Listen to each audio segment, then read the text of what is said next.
পশ্চিম বর্ধমান জেলার জামুরিয়া বিধানসভায় nationalist conservative পার্টির হয়ে লড়বেন জামুরিয়ার ভূমিকন্যা রিয়া মুখার্জি। তার প্রতিদ্বন্দ্বিতা তৃণমূল কংগ্রেসের 2021-এ জয়ী প্রার্থী হরেরাম সিং, বিজেপি প্রার্থী ডক্টর বিজন মুখার্জি, সিপিএম প্রার্থী মোহাম্মদ সাব্বির হোসেন। কঠিন প্রতিদ্বন্দ্বী। জামুরিয়ার বিভিন্ন ইস্যু নিয়ে তিনি ময়দানে নেমেছেন এবং নির্বাচনী লড়াই লড়ছেন। সাংবাদিক বৈঠক আয়োজিত হয়, সেখানে উপস্থিত ছিলেন জামুরিয়া ন্যাশনালিস্ট কনজারভেটিভ পার্টির প্রার্থী রিয়া মুখার্জি, ন্যাশনালিস্ট কনজারভেটিভ পার্টির প্রেসিডেন্ট আকাশ ঘটক, এছাড়াও তাদের দলের সমর্থিত আসানসোল দক্ষিণের নির্দল প্রার্থী রাজন্না হালদার। সাংবাদিক বৈঠকে কি বক্তব্য এলো শুনবো।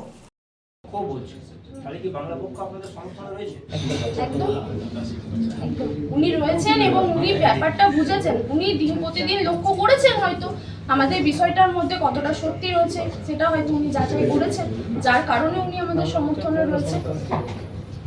আপনাদের ফান্ডিংটা কোথা থেকে আসছে? এলাকার মানুষ তাকে সরাসরি কিছু জানাতে চাইছিল, কিছু সমস্যার কথা তুলে ধরতে চাইছিল। চাচা কিন্তু কথা বলেনি, চাচার সঙ্গে কথা না বলে এলাকার মানুষ ক্ষুব্ধ। আপনারা এই জামুরিয়া বিধানসভার প্রার্থী, আপনি কিভাবে দেখছেন এটা? কেন চাচাকে চলে আসতে হবে? মানুষের সঙ্গে কি ভয় পাচ্ছে কথা বলতে? ওদের উদ্ধত্ত, পাব্বেটার উদ্ধত্ত তৈরি হয়েছে এখন। ওরা বাইরে উত্তরপ্রদেশ থেকে এসেছে, ওরা ছোট ছোট জায়গা থেকে এসে যদি ভাবে যে বিহারের মতো মাফিয়া রাজ করবো এখানে, সেটা তো আর করতে পারে না ওরা। আর ওদের নিয়ে নিউজ প্রায়ই আমরা দেখতে পাচ্ছি, কেউ গোবর ছুড়ে দিচ্ছে ওদের পোস্টারে, কেউ কখনো মহিলাদের সাথে তো কথাই বলছে না। কালকেই তো সন্ধ্যাবেলায় নিউজ দেখলাম যে মহিলারা তাদের এগেনস্টে কি কি ব্যাপার বলছে। তো তাদের কথা শোনা এবং তাদের হাত ধরে কাজ করাটা, এটাই আমার লক্ষ্য। আমি সেই হিসেবেই কাজ করতে চাই, যাতে হরেরাম চাচাকে আমরা এখান থেকে তাড়ানোর ব্যবস্থা করতে পারি, যেটা আমাদের প্রেসিডেন্ট মহাশয় আকাশ ঘটক বললেন। যে জামুরিয়ার ক্ষেত্রে যে চলছে, ইডিসিবিআই চলার পরেও ভারতীয় জনতা পার্টি এর দিয়ে কর্ণপাত করে না। আমার মনে হয় ভারতীয় জনতা পার্টির পার্সোনাল ইন্টারেস্ট আছে। এইসব মানুষরা ইডিসিবিআই নাম থাকার পরেও এরা যদি কয়লা করতে পারে, তাহলে এখানে প্রমাণিত যে তৃণমূল এবং বিজেপি মিলে করছে। এবং যদি আমরা ইডিসিবিআই শুধু চিঠি দেওয়া নয়, দরকার হলে ইডিসিবিআইয়ের জায়গায় গিয়ে, সে কলকাতা হোক, দিল্লিতে এই ইলেকশনের সময় নিয়ে যেতে পারবো না, কিন্তু কলকাতার বুকে আমরা ধর্ণা অবস্থান করব। তাতে তারা কেস দিক, তাদের দিয়ে থাক, এদের এই সেটিংটা তৃণমূল আর বিজেপির বার করবো। কারণ এই জেলা জুড়ে, জামুরিয়া বলুন, আসানসোল সাউথ বলুন, যেভাবে মাফিয়া রাজ চলছে, বালি সাউথেও আমি ওকে সমর্থন দিয়েছি, যেভাবে বিধায়িকা চিঠি দেওয়ার নাম করে আজ অবধি তার কোনো ফলপ্রসূ এলো না। ডামরাঘাটে বালি চলছে, সেখানে বালিতে ইনভলভ আছে বিবেক, পাপ্পু, অমিত, এবং যেভাবে বিভিন্ন মাফিয়া, কোনো এক বানপুরের বড় মাফিয়া, এরা ভাবছে তৃণমূল এবং বিজেপিকে ম্যানেজ করে এরা সব কিছু করবে। আমরা যুব সমাজ জেগেছি, আসানসোলের বুকে কি করতে হয়, কীভাবে সুষ্ঠুভাবে ভোট করাতে হয়, এবং কেউ যদি ভোট মানে সুষ্ঠুভাবে না করাতে দেয়, তার ফল কিন্তু খারাপ হবে এবং তার দায়িত্ব ইলেকশন কমিশনকে নিতে হবে। আর যারা ভাবছে যে আমরা তৃণমূলের হয়ে ভোট লুট করব, তাদেরকে সাবধান করে দিই। ভোট লুট করতে হলে বাড়ি থেকে পারমিশন নিয়ে এসে ভোটটা লুট করতে হবে না। কিন্তু এবার কিন্তু আমরা প্রতিরোধ করব, আর সেইভাবে প্রতিরোধ করব। আপনাদের দম থাকে আপনারা লড়ে নিন, আমাদের দম থাকে আমরা লড়ে নেব। এবং আমরা ইলেকশন কমিশনে আমাদের কোনো কর্মী যদি কিছু অসুবিধা হয়, আমরা তার জন্য ইলেকশন কমিশনে অনবরত জানাবো। এবং এই সদরুদ্দিনকে আমরা আজ এক্সপোজ করলাম, বিধায়ককে, এই বিধায়কের পোস্টার আমরা গোটা জামুরিয়া জুড়ে দেবো, ওনাকে জবাবদিহি করতে হবে।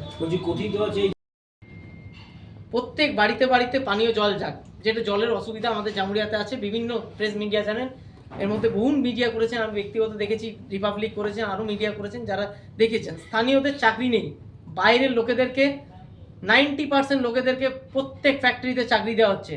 এই ফ্যাক্টরিগুলোকে আমি বলে রাখছি যে আগামী দিন আপনারা যে পলিউশন ছড়াচ্ছেন, এই নিয়ে আমরা দিল্লিতে লেটার করব।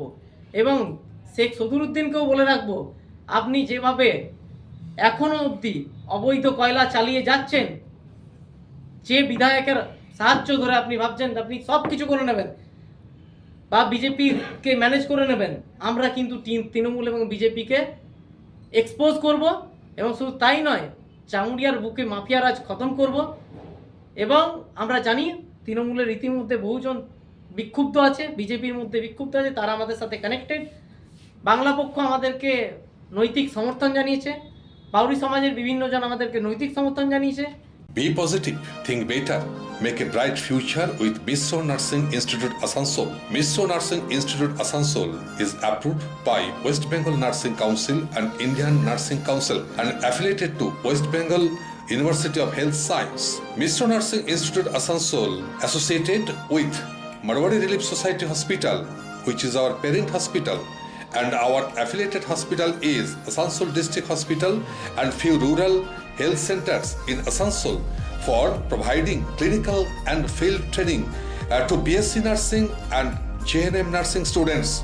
Mishra Nursing Institute Asansol offers BSc Nursing for 4 years. Eligibility of admission 45% marks in HS with science stream and English, and JNM course for 3 years.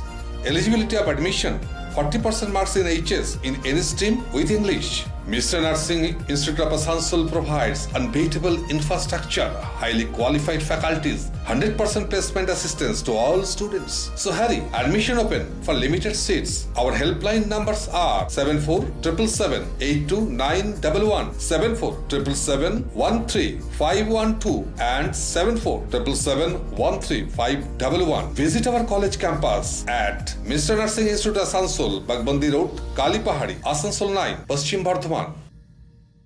রাজ্য তথা দেশের উন্নত চিকিৎসা পরিষেবা সচল রাখতে প্রশিক্ষিত নার্সদের ভূমিকা ভীষণভাবে গুরুত্বপূর্ণ। এই বাস্তব সত্যকে উপলব্ধি করে 2021 থেকে যাত্রা শুরু করেছে Pramathanath Das academy of nursing. Pramathanath Das academy of nursing offers BSc Nursing for 4 years and JNM for 3 years, recognized by INC and WBNS, affiliated to WBUHS. Pramodanath Das Academy of Nursing, quality education that transforms lives.